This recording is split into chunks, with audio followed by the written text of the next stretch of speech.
Italy's prime minister has resigned as the political crisis in that country continues to escalate over the coronavirus pandemic. Giuseppe Conte's center-left government began to crumble after former Prime Minister Matteo Renzi pulled his support, which dissolved Conte's governing majority. Conte could seek a mandate to form a new coalition government, that's according to reports. So here to break this all down for us is foreign correspondent Chris Livesay in Rome with more. So Chris, Italian government is always very confusing for people over here on this side of the pond. They're forever negotiating various coalition governments.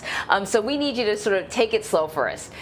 Despite surviving 2 confidence votes in the country's parliament last week, Conte's resigning.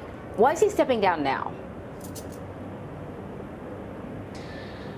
Well, Anne-Marie, it's dizzying, isn't it? But to put it in one word, coronavirus. Now, Conte has been under a lot of fire for his handling of the pandemic and also the economic response to the pandemic. Keep in mind that Italy was one of the very first countries in the world, right after China, to be hit hard by the pandemic. It was the first country in the world to lock down nationally. And it seemed to work, especially for the first few months. Going into the summer, we saw the numbers of deaths and the number of contagion go down precipitously. But with that, the government loosened those restrictions and we saw the situation worsen. Going into the fall, we saw a second wave that was even worse than the first. And as you can imagine, Italians weren't very happy about that. Today, we have about 85,000, more than 85,000 dead.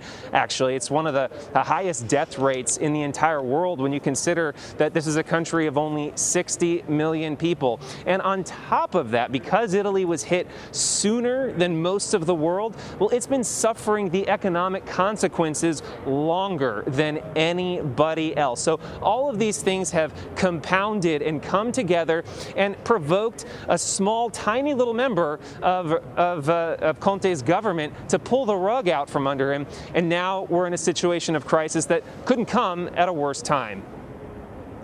So, Chris, Conte's term may have had some shortcomings, but polling shows that Italians still largely approve of his leadership and disapprove of the move during this pandemic. So could that disruption cause more issues as the country continues to battle the virus? Yeah, I think what Italians really want is continuity and stability, and they get none of that right now if this government topples. And so, yes, it could create lots of problems. This government has adopted what it considered a war footing ever since this virus exploded here. It likened it to World War II, which was the last crisis of this magnitude that Italy had to confront. So just imagine for a moment if during World War II, the United States government fell apart and Roosevelt was no longer in charge, what kind of impact that would have had on the United States and what kind of impact that would have had on the war. That's the stakes in Italy right now. At least that's how Italy sees it. It wants continuity, it needs stability. That's at least what Italian voters say they want, but they're not getting it right now. They're getting more and more turmoil, and that's unfortunately par for the course in Italy. It's often been said that the only thing predictable about Italian politics is its instability. It's had more than 60 governments. This was the 66th government, and now we're moving on to the 67th government since World War II. Old habits die hard.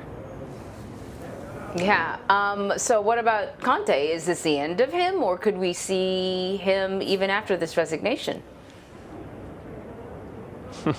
Well, he's proven to be exceptionally adept at survival. This man sort of came out of nowhere just a couple of years ago to lead a very fragile coalition of populist parties here.